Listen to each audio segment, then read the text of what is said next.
So our guest host for this session is Susan Francis. In 2020, Allen and Unwin published Susan's memoir, The Love That Remains. The book details her story of adoption and search for identity. The Saturday paper, Meniscus Literary Journal, and Better Read Than Dead anthology, and the Newcastle Short Story Anthology have printed her short stories. So welcome, Susan, and thank you so much for hosting this session. In this panel discussion, we have Abraham Maddison, Perth-born journalist and writer. Abraham Maddison's book, Crazy Bastard, a memoir of forced adoption, was published by Wakefield Press this year.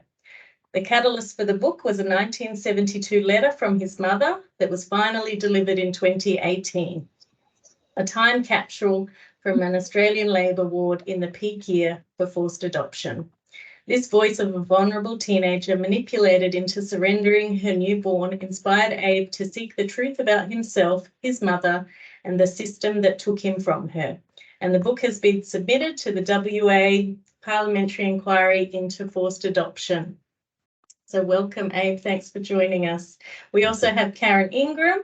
She is an adoptee, writer, feminist, celebrant, performer, and activist who lives, loves, works, and creates on the stolen lands of the Bunurong, Boon Wurrung, and Wurundjeri peoples in Naarm, Melbourne.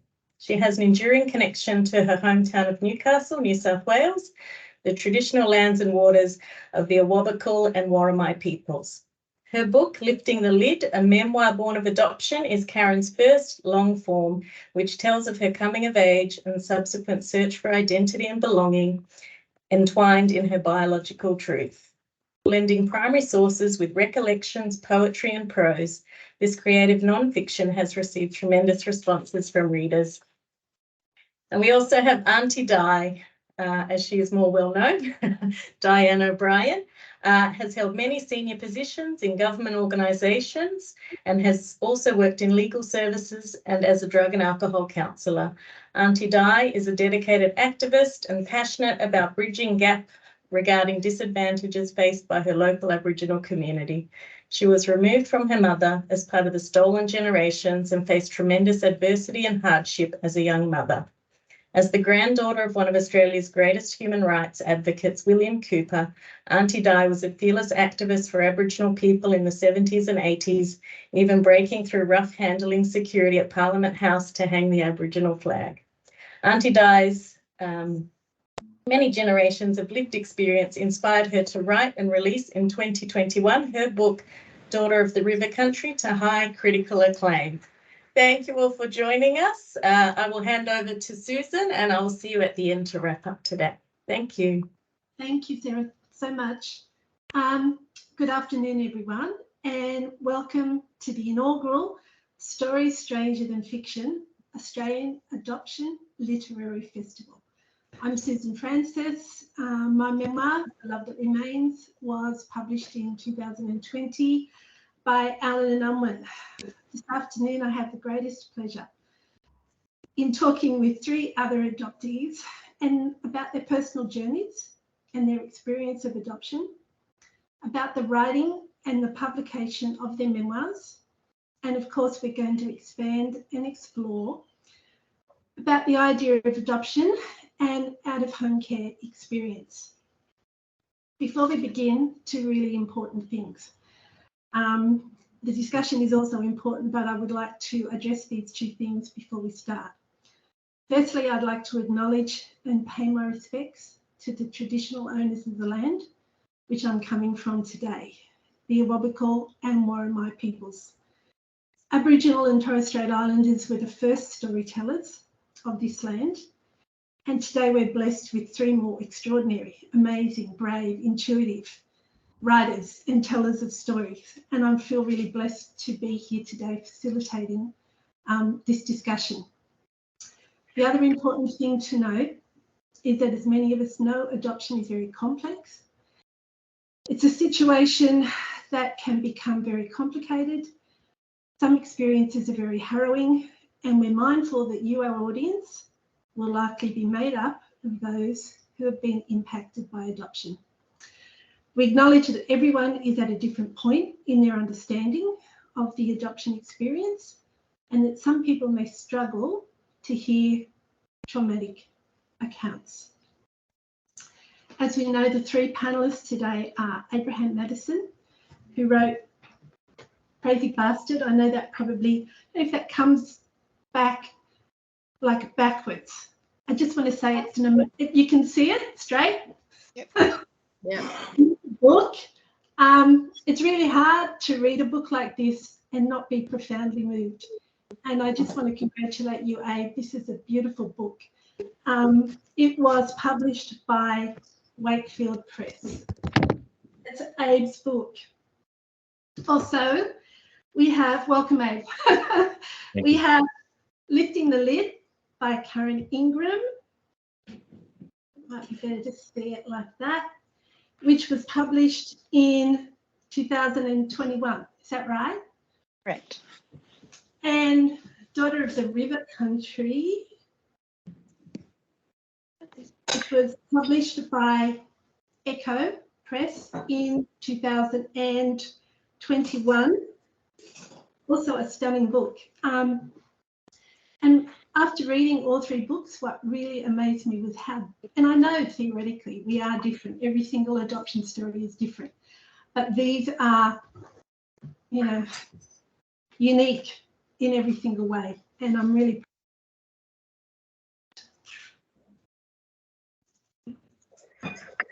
You're on mute, Susan. You lost her. You just get you off mute. Don't know why that. Our tech people, can you unmute Susan? Oh no. Can you hear me now? Yeah. Can you hear me now? All right. I was just give me a yell if that happens again. That's really embarrassing. I was rabbiting on and no one could hear what I was saying. And I was saying the most important thing, that we've all got really different stories, and I'm really, really, really proud and grateful to be here discussing your stories today with you and giving you a forum to talk about something that you should be so proud of. Abe, lucky man, I'd like to start with you. I'm really interested in hearing your description of what your book is about and also what you were trying to achieve with writing the book. Susan, hello, by the way. Hello. I have a terrible habit when talking about my book of trying to tell the whole story, and we don't have all day. So I actually did prepare a little something. It's only a few paragraphs long, but I'm going to consult with that so that I don't take up everyone's entire day by retelling my story. Crazy Bastard is the story of a very troubled man who was lost in the denial of the adoptee fog and multiple addictions. And he had zero interest in facing many uncomfortable truths about himself and the realities of how profoundly adoption had affected his life. I often talk about myself in the third person now too, because I do feel like I'm a very different person to the one who set out to write this book. 6 years ago, two life-changing events happened to me. I met the woman who's now my wife, and several months later, I received a letter from my mother, Joy, that she wrote in 1972 while in a Perth hospital, and just after I was born. And that letter laid bare for me the heartbreaking struggle that she had faced in surrendering me for adoption and the enormous grief and guilt that she felt as a result of that. That letter dragged me out of the adoptee fog, and it was the first step in me starting to confront the realities of adoption. That didn't happen immediately because I just met this amazing woman on Tinder named Shannon, and I was quite sure that she was the greatest love of my life, and I was going to leave all my problems behind, and we'd share the fairy tale that I'd always wanted and live happily ever after. Can I just say that sounds so familiar? She convinced me that I needed to properly revisit the past and find out more about my mother Joy and myself. It became clear to both of us very quickly that I had a lot of unresolved issues, and I was going to have to face them if we were going to have any hope of having a future together. And she also convinced me that as a journalist and writer, I needed to tell my story both for myself and for other adoptees. And she dragged me kicking and screaming into the research and writing process. And it's fair to say that as this process unfolded over the next 4 years, our relationship and my sanity hung in the balance at pretty much every step. And even then, when I did reach the end of the book, the final chapter is actually called Bullshit Happy Ending, because that's what it was. I still had issues to face, most particularly regarding some of the addictions I still had left. I had many addictions to deal with that had been my sanctuary and protection for most of my life. But as we all know, addictions rarely end well unless you confront them. So that's what I did. I forced myself to face reality, to fight my demons, and to write the truth, as difficult as that was. And that troubled man is now history. And the old bald guy that you can see on your screen now is a very different man who calls himself a different name and feels much more comfortable with himself and is at peace with his past and optimistic about his future. Thank you so much for being so honest and comprehensive.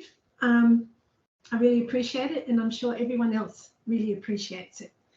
Dianne, can I call you Auntie Di or not? Yes. Can you hear me?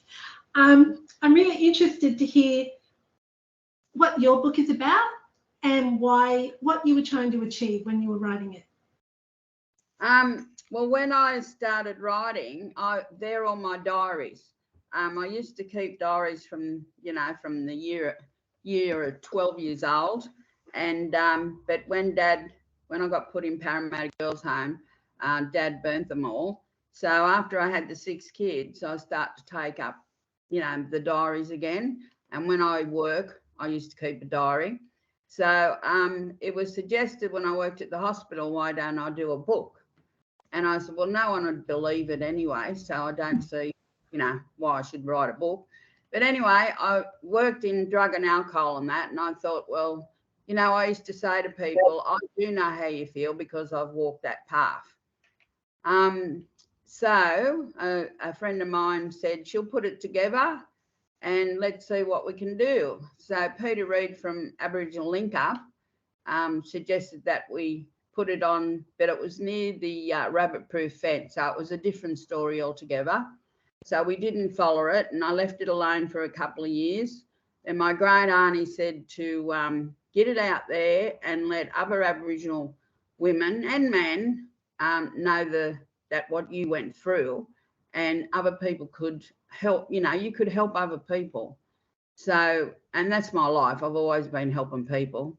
So when Mum died, I thought, well, I'm going to dedicate it to her. And that's Val, not my real mother. My real mother died a couple of years ago, or a long time ago. So that's how it began. And then UK wanted me to let them have the book, so I let it go. And then here it is. It's been right around the world. And I still can't believe it. No, it's unbelievable sometimes when your book is actually in your hand, and to think that you did all that, I find it really hard to believe as well. I often look at it and think, oh, is that me? But I always put myself like the third person. That's Dianne over there, and this is me today. So, so people say, don't you get upset talking about to people, but I don't, because I know it's helping other people. It's even down the high school down here at Yamina, where the kids are doing stuff, and we're related to Ingrams. My real father was Steve Hamilton, and Ingrams and Hamiltons and that are all related down in Sydney. Did you know that, Karen?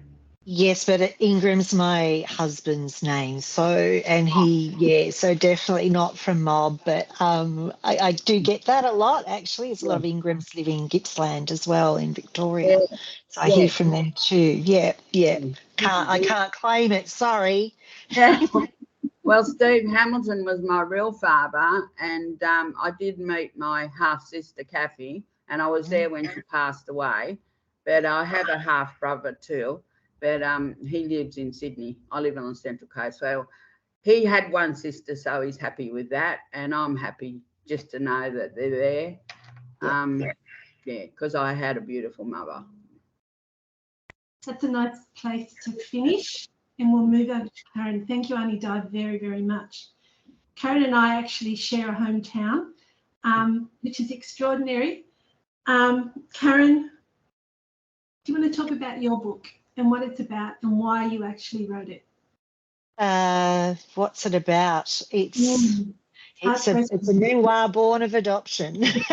It's something that, you know, it is my story. But it's, you know, from my perspective, I suppose. I mean, other people play a part in my story. Obviously, we don't just live singular lives. So, you know, it starts actually the day I received. I got a call from the Post-Adoption Resource Centre, and they were asking if I, you know, was that my name and was I born on that date? And yes. And they had a letter from my birth mother that would I like to have them read it to me over the phone. So I guess similar to Abe, it came via a letter, and hearing my birth mother's words for the first time, you know, shook me to my core, but also it was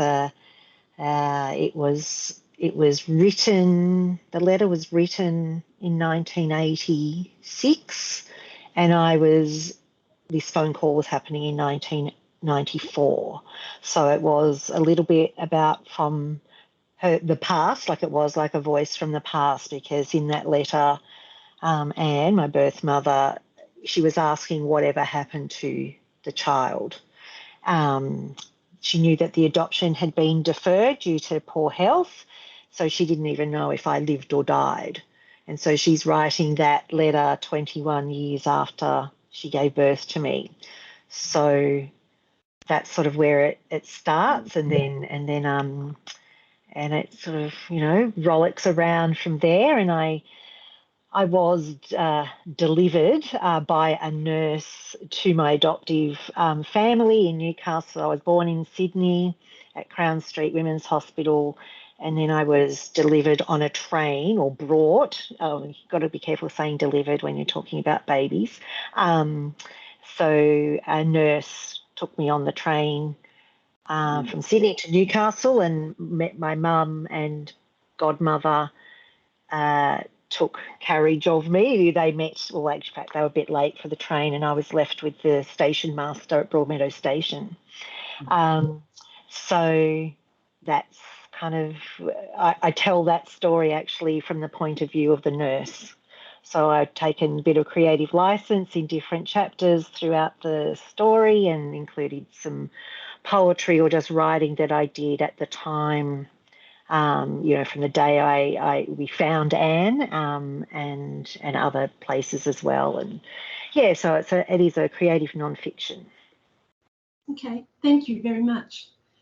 Abe, you've offered to read a section from your book. Would you be able to do that now? I can. It's mercifully brief. It's only about 3/4 of a page. It doesn't have to be mercifully brief. But I do remember actually writing this, and the words very much pouring out. The same month I'm released from Greylands Hospital, I receive a copy of my birth certificate, and there's that name again, Abraham Simon Maddison. It looks foreign. It sounds wrong. Abraham is still a name that stings me deeply. I associate it only with schoolyard taunts and the anger that instantly rises when someone calls me Abe. There's my birth date, the hospital where I was born, and at last, my mother's name, Joyce Patricia Maddison. The official red seal makes it look like this is a legitimate primary form of identification for a child born in Australia. It is not. It will be decades before I consciously acknowledge the profound significance of the large not for official use stamp at the bottom of this document, which reminds me of a void stamp on a cheque. But on the day I receive it, my angry subconscious glimpses the truth, and it's this. A birth certificate is a person's first and most important tangible form of identification. All the infrastructure of a human life flows from this document.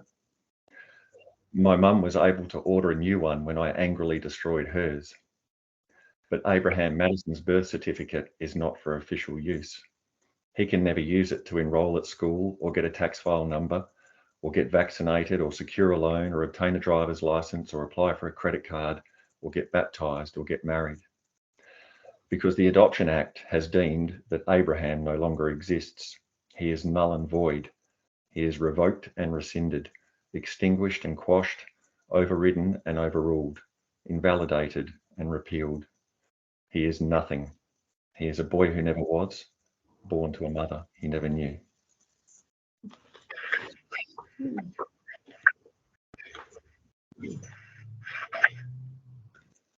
Sad. We've lost you again, Susan. Yeah, I was just saying, we're all a bit emotional. I can see everyone else is emotional too with you reading that, because we all connect with that so strongly. I don't know anything other than just say thank you for reading that out. And it's hit me as powerfully, maybe more powerfully, hearing it in your words than when I read it in the book. Thank you so much.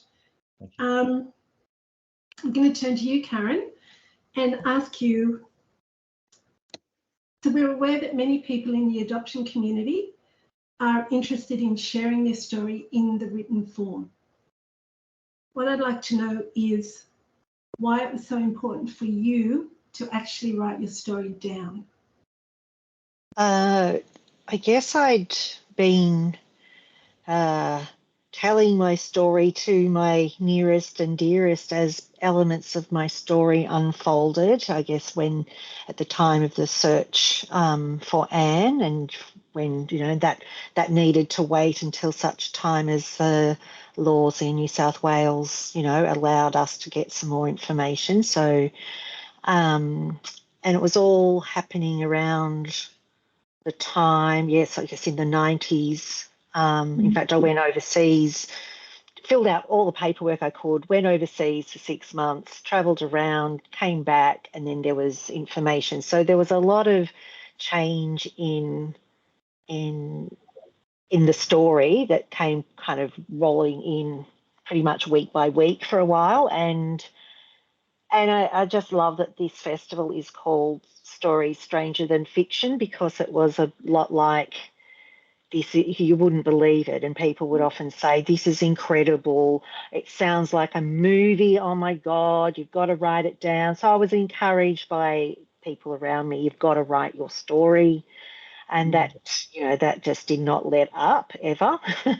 So thank you to all of my my champions that did that. And of course, my husband is the biggest champion of me, and he bought me a secondhand laptop to get going. And I love writing. I've always written in some form or another. So it was just something at the end. It wasn't really a decision. It's just something I had to do. The story was just filling me up so much that I needed to get it out. It was pouring out of me, really. So that's pretty much why I did it. Oh, you're on mute. Lost you again. I don't know why that keeps happening. At least I can control it from here. Annie Dye, I want to ask, did you have conversations with your family and people around you? Was it important for you to have conversations with your family and the people around you before the book went to print? Yes, well, when the kids were growing up, we only knew I was the only person, and to me, I wanted the kids to know their culture, so that was behind me. And I used to say, if I pass, then the kids will never know their culture, because I've got a lot of kids. And anyhow, so I thought if we started searching for my real mother, which thank you to Peter Reid, maybe we'll find out something about our culture, our aunties, our ancestors. So that's how I start to think. And then I thought, well, I told the kids, and when they read it, some of them made a few comments, but not angry. They just said, oh, Mum, you put it out there. And I said, well, it's not up to you. It's my life. This is my life. No one else's. It's all true. So, yeah, I let it go. And I feel that you do let it go because mental health, really, if you put it on paper and you get it out of here, well, it's a lot better. And, you know, and I feel a lot better that I have released a lot of anger, and I'm different in that way. And I will listen to people where before I would jack up and say, don't tell me what to do. No, so Yeah. I still got that attitude, not as bad. I appreciate that attitude, actually. I hate people telling me what to do. Yeah. I hope I answered that question properly. Yeah, no, it was a good, I thought you answered it well. What you said that hung in my head was, it's my story, you know, and Yeah. it's my story of my life. And, you know, if you're not told your story from the beginning and you have to find out the story and go to great lengths to uncover it, then it's really important to put it there on the page and say, this is me. That's what I think. Yes. Because I didn't really want to find my real mother. I had a fabulous mother. So I didn't want to, after she passed is when all the drama started, when you read my book. And that's why I really wanted to find my real father. That I missed him. I was in the car park waiting for my real mother to come down to see her cousin. And that cousin was my father. So I was a little bit upset with her for that, because I really, and he wanted to see his daughter before he passed. So, yeah, so I never got so much involved with her anymore. I spoiled her when I first met her, and a couple of years of friendship. She kept me hidden for another 15 years from the other 5 kids. So, yeah, so I didn't get as friendly as I used to be with her. I understand 100%. Karen, would you like to read from your memoir? Yeah, and I just wanted to say to Auntie Di, like, you know, to be able to set the story right for your children. I think that's also another compelling reason to get your story out there. So I, you know, certainly once I became a mother, it all amped up. Yeah. Thank you. So I'm pretty much, this chapter is called Finding Anne, and I'm just reading a piece on the day I got the letter. So many things happened on this one day, which was the 8th of March, 1994. I was adopted on the 8th of March, 1994. Oh, sorry, 1965. Sorry, I was adopted. So the 8th of March, always very significant. Anyway, it just happened to be the day I got the phone call from Post Adoptive Resource Centre, and this is when I had called my mum to say, "Oh my gosh, this is what's happened," and then I had a phone number of what I thought could have been my grandmother lying around that I did nothing with, and I said, "Here's this number." My mum rang that, and then she rang me back. And she said, "Karen, I have Anne's number. She lives in Tasmania. I'm going to call her now." Again, this confident, assured and caring voice. She was looking after me. "Okay, if you're sure," I quivered. "I'll call you back." In a winding series of soap operatic moments to rival the best of The Young and the Restless, an intense wait was ahead. I stared long and deep at the telephone, and then out my lounge room window until my eyes welled. I walked to the stove, relit the kettle, staring until the whistle screamed. The water bubbled and waves of steam flooded my face while I poured over a tea bag into my comforting pottery mug I'd had since the 70s. I turned to look at the cigarette packet, rarely touched in daylight hours, slid one from the packet into my mouth and lit it up. I drew back, held and exhaled, took a sip of tea. Turning, I stared at the phone and back through the window. Still in my dressing gown, the waft of tea, steam and cigarette smoke gave rise to the headiness of the occasion. I searched for tissues. The tightness in my throat gave me an earache. I had a headache. My heart ached. How long has it been? I looked at the clock, the phone, the window, took a drag, a sip, and I sat.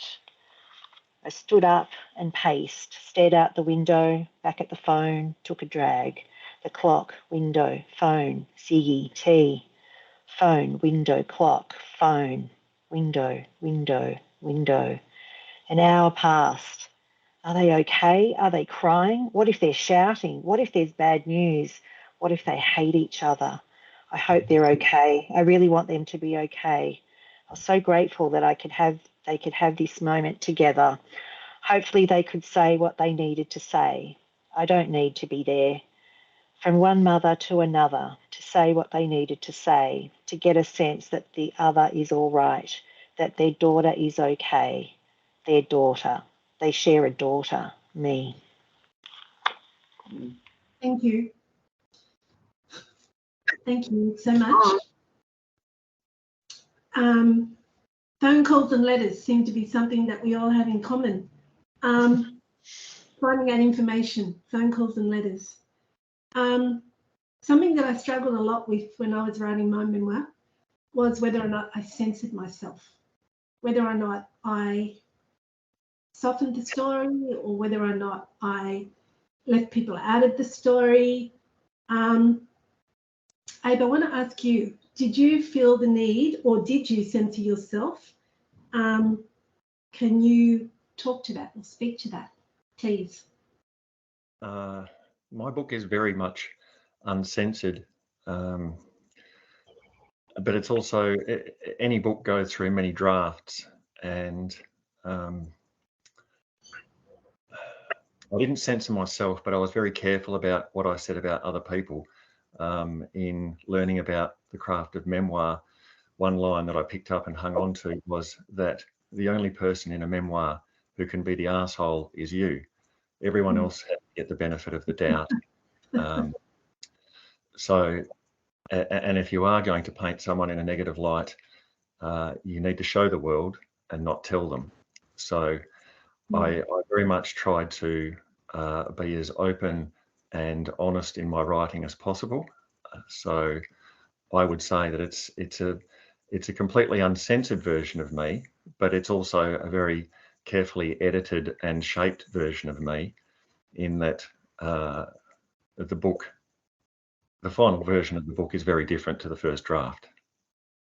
But with memoir writing, you have to commit yourself to being extremely vulnerable and honest. And Lee Kaufman, the master memoirist, says you must write what makes you blush, and I certainly did that. And the further I got, the less I blushed, because getting it out there on the page, as Auntie Di said,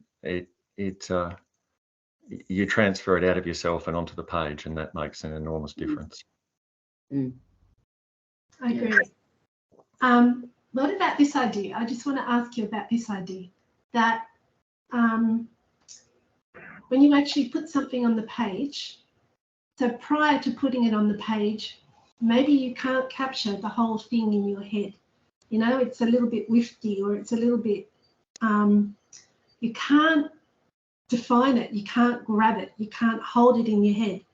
But when you've got it on the page, then it becomes easier to handle or easier to access. Does that make any sense?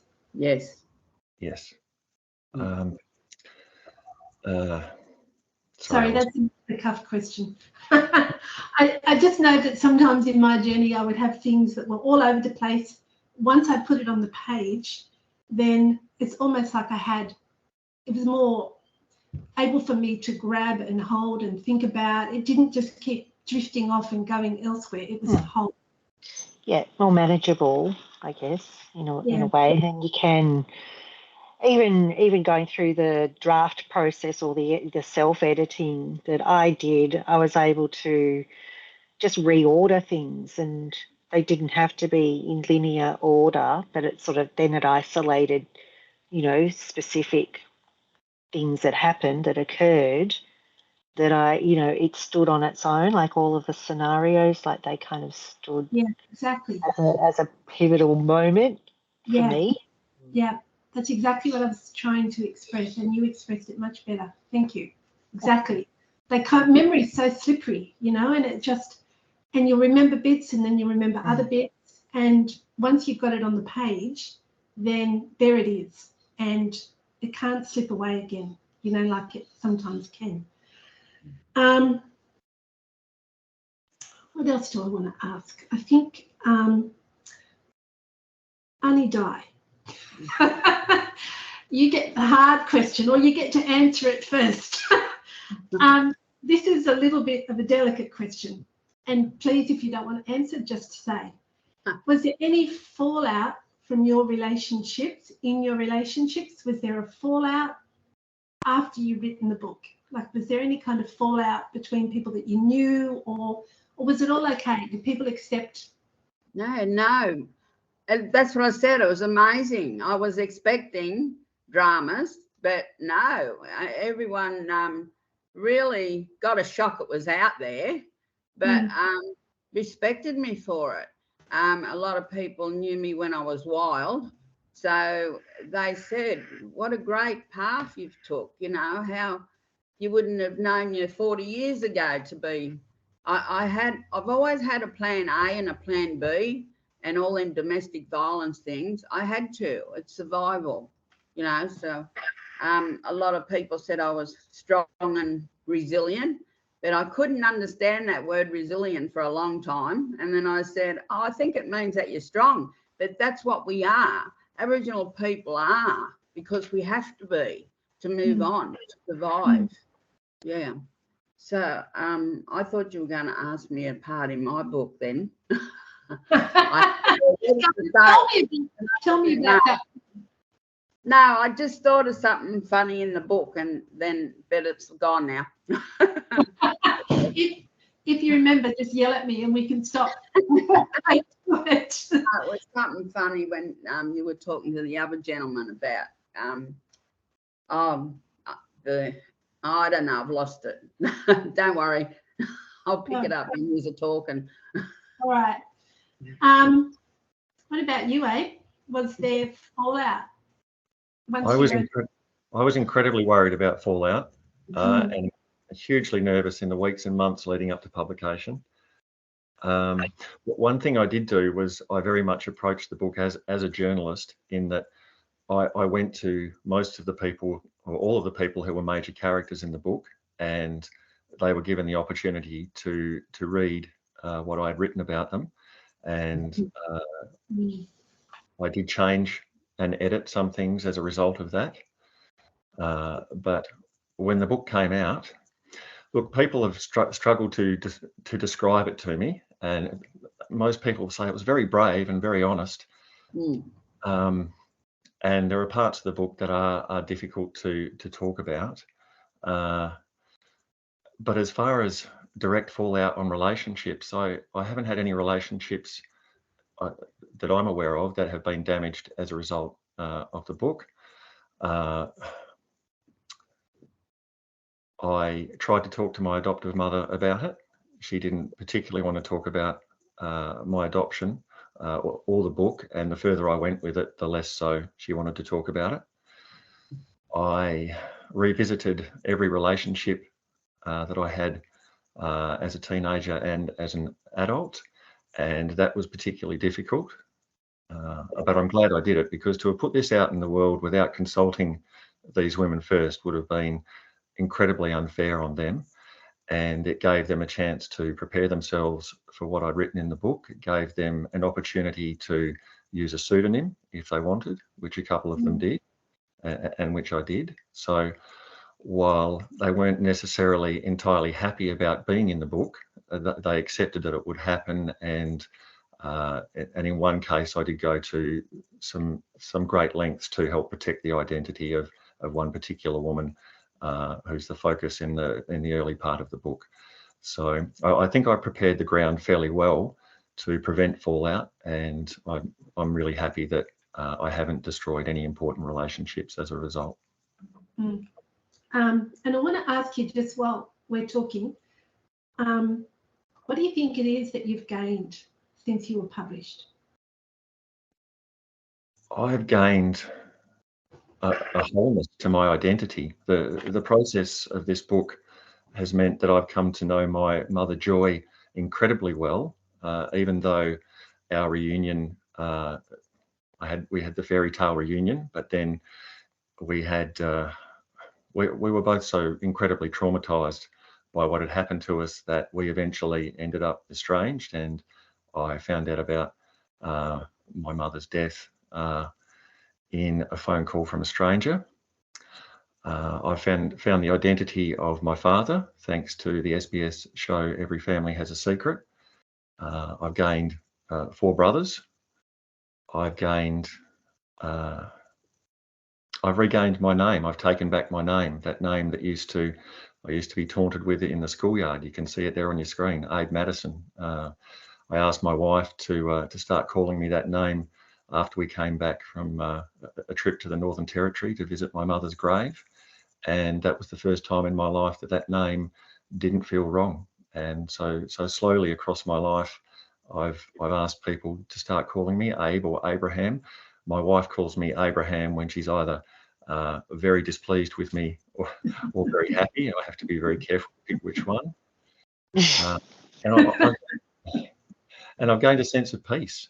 I'm at peace now with the very troubled man that I was, and I wish I could give him a big hug. I could go back and give the poor guy a big hug because he really needed one. I didn't get that. I didn't get that physical connection early in life, and I had this pervasive sense of self-loathing, and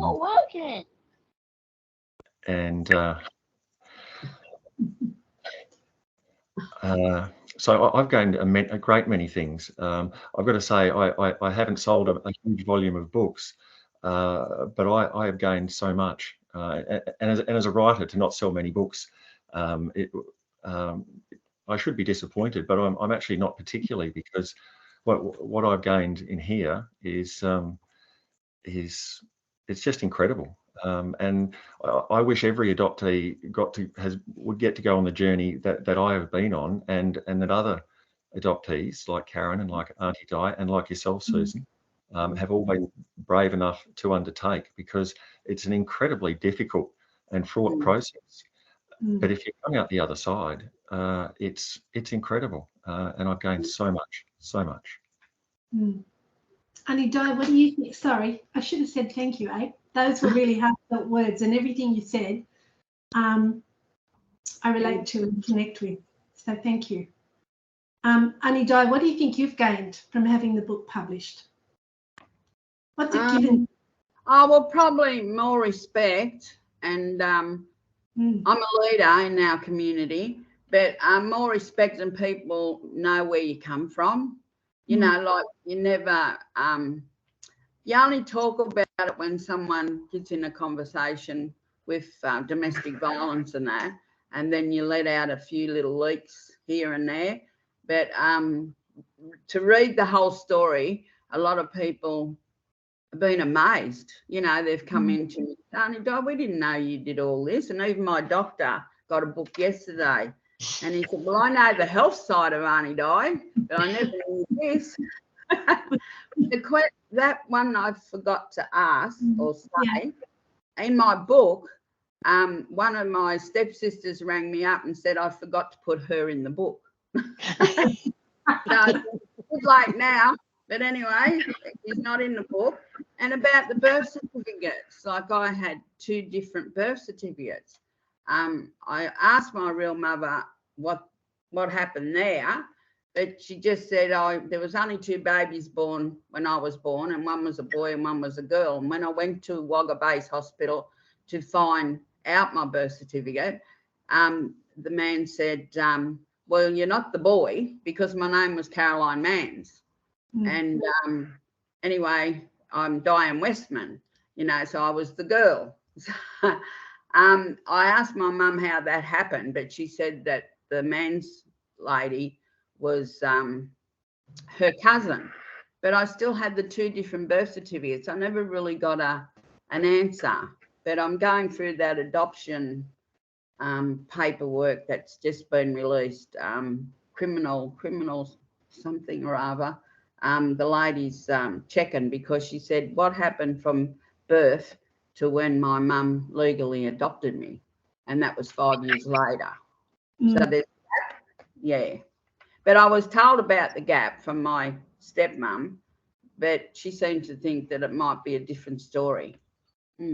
Wow. And that's what, yeah. Karen and I were talking about that as well this week, about how you think that your story, you know, you've got everything, and then there's always something that comes, always extra stuff that comes along, even after you think you've got to the end of it. It's always extra. Yeah. Thank you. Karen, what do you think that you've received from having the book published and telling your story? I just feel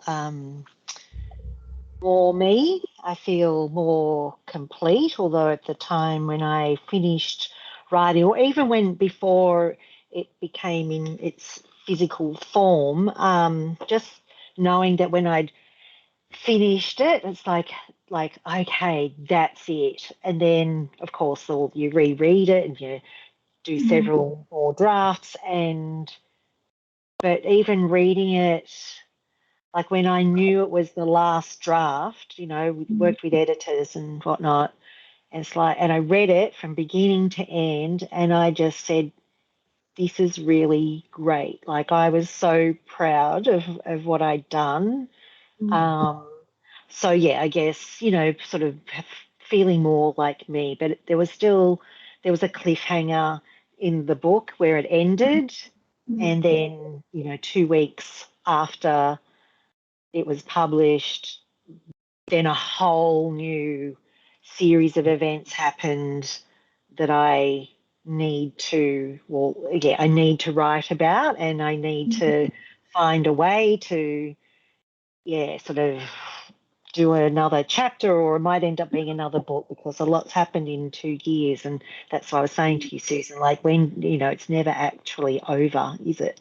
So that's kind of where I'm at. But in terms of, you know, feedback from readers, so I'm self-published. I didn't go the traditional way, for good or bad, but I just couldn't wait. I did send it to a couple of publishers, but I just knew I just needed to have control of when it happened, and rather than I'd gone through all of that and to not have it, you know, to not have been in control of the timeline, that was a bit too much for me. So I just did my own thing. Where can people buy your book?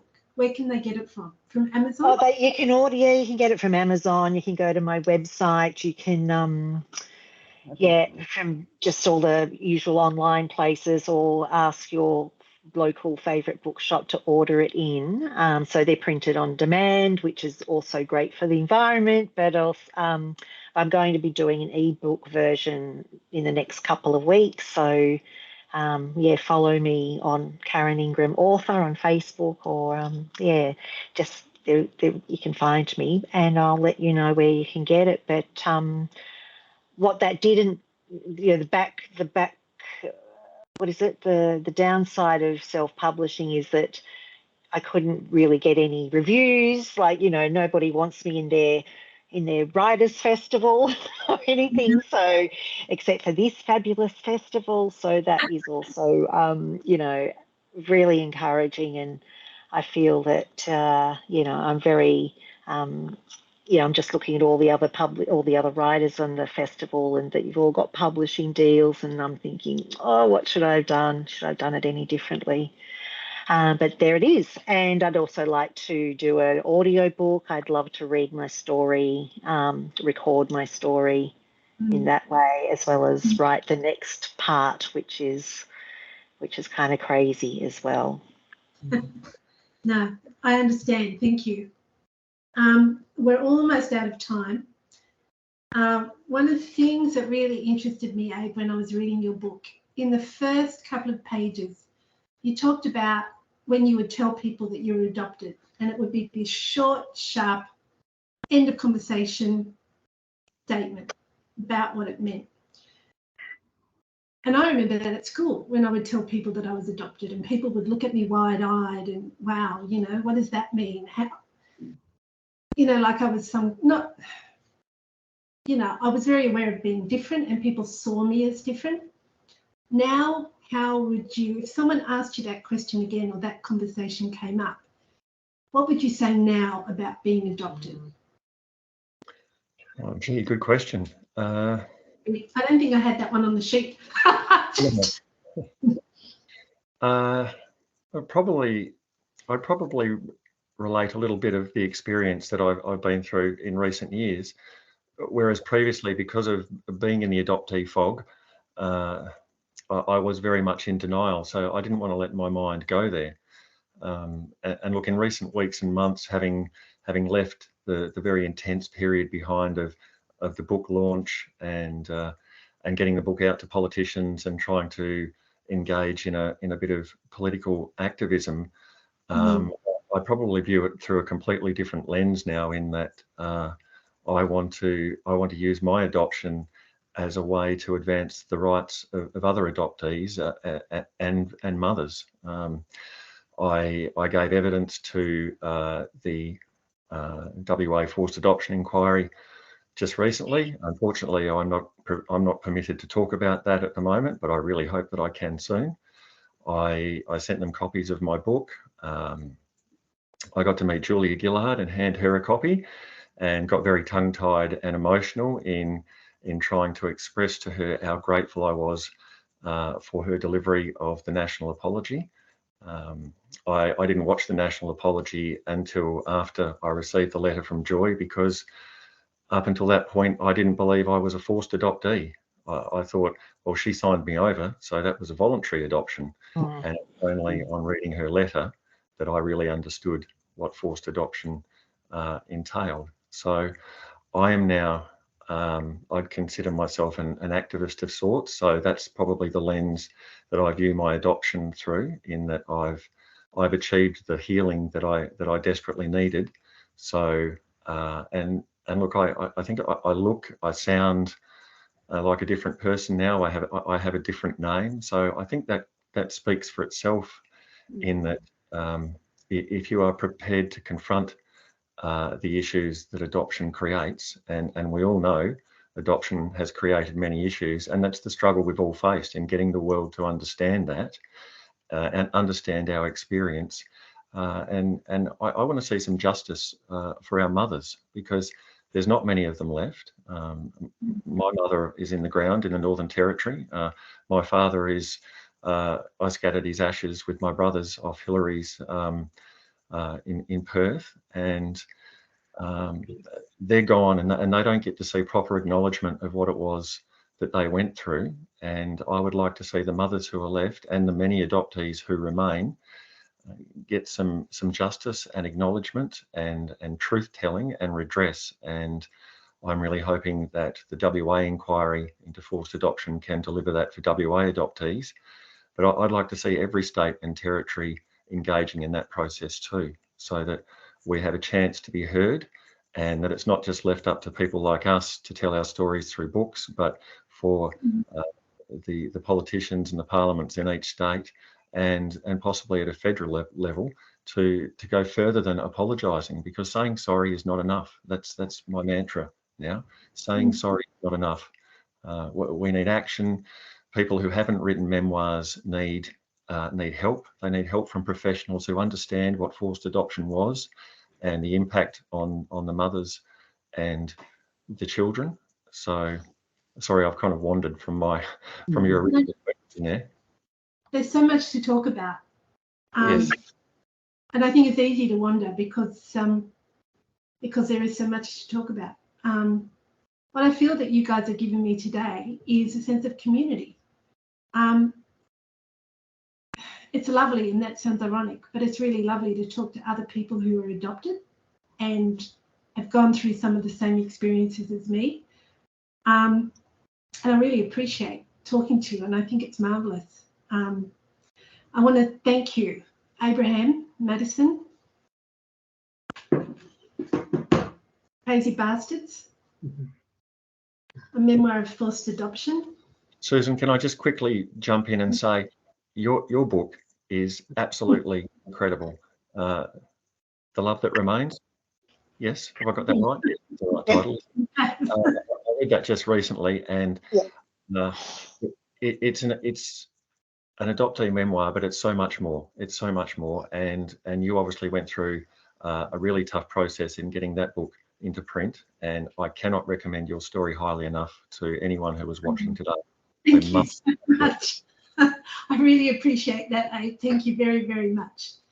And also, I was talking to somebody last night who knows you, who has very, very warm memories of you.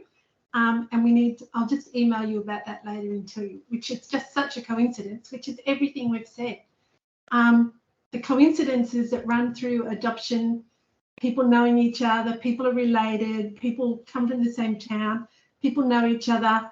So yeah, thank you for that. That was lovely. I also want to thank Karen Ingram for her book, Lifting the Lid. And thank you for sharing your story very much. You're very welcome. And yeah, it's been great to be part of this panel. I want to acknowledge Auntie Di as well, because I think the impacts of stolen generations is ongoing, and it's still happening today. And we're talking about justice, or Abe was before, justice has to happen for your peoples, your community, and then we'll all, it will only help us all. So I hope that happens for you soon. Thank you. Yeah. And thank you to everybody for being so strong. And thank you, Auntie Di, Daughter of River Country. Beautiful, beautiful book.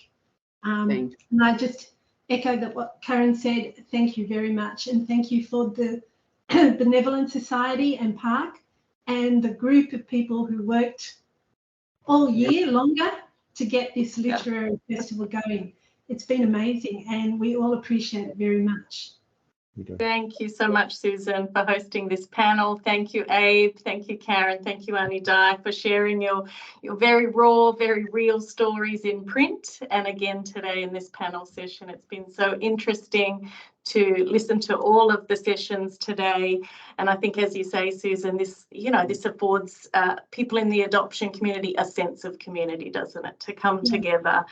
And I think it highlights that adoption is lifelong. It's complex. These stories are all still unfolding. And today has been about the importance of sharing stories, for others to see themselves in your words as you speak and as you write. And for you as individuals to make sense of your own individual journey and story and experience of adoption. So thank you. I think it's really important to note that this festival has come together in 2023, which is 10 years on from the federal government forced adoption apology for forced adoption practices. So it's an important year, I think, to just highlight there is still, so much loss and grief in this space. There is still so much need for ongoing support for people who have been harmed under these practices. And November is Adoption Awareness Month, which usually has a different spin on it, but we really wanted to share the stories of people who are living adoption day in and day out. So we thank you. I want to thank the working group that has been key to bringing this together. Gwen Wilson, Elizabeth Walton, Michael Grenfell and Jane Sleeker in particular. Those four have been on this with me since early 2022, and here we are today, almost at the end. I do want to just mention Lifeline again, 131114. There's been some big things shared today, so if people need support, please reach out. And lastly, I just want to end on a poem from Julia Kaylock. For those of you who have been here for all of the sessions, you would have heard about Julia this morning in Jane Slicker's opening address. Julia wrote Child of the Clouds, a memoir in verse about adoption, trauma and recovery. And this event came about from a conversation that Julia and I had after we had heard about the Adoptee Lit Fest in the US, and she said, why don't we have one here? And I said, oh my gosh, what a great idea. And then little did I know what the journey was to be, but and sadly Julia passed away in January this year, so she has not been here to see this come together. So I just want to end on her words. The last poem in her book called Afterword. When your heart swells with appreciation, things are good, not just okay, and the smile upon your face is growing wider every day. When you realize you have travelled from the place of dark despair and you only see the positives, there's promise in the air. Then it's time to start to think that your recovery is in train and the years that pass so slowly have not all been in vain. And the road up ahead is not uphill. A future can be found once you're no longer focused on picking yourself up from the ground. When you feel like you have won your right to be truly alive, when thoughts turn from self-destruction, there's a strong will to survive. And it doesn't matter who or what might try to block your path, you simply will not let them. Let that be your epitaph. So we thank Julia, and we thank you all for being part of today. Thank you so much for joining us, those of you online. Sorry for any technical hitches that may have occurred across the day. We have recorded all of the sessions. We will make those available. So thank you for joining us. And just before we finally close off, on behalf of the working group, Elizabeth, Jane, Michael and myself, we'd like to present you this little token. As you know, I had lost confidence that we'd get it across the line for today, and you really pushed it uphill at the end. You really pushed it. Yeah. And I'm sure all of the participants, the speakers and everybody who's been online to see us today and those who've come in person also join in congratulating you, Sarah. Thank you so much. It has definitely been a team effort, and yes, without the push, we may not have made it. It was definitely needed, and yeah, we thank everyone for their part in bringing today. Yeah. So thank you, everyone. Go well. Thank you. Bye. Bye. Bye.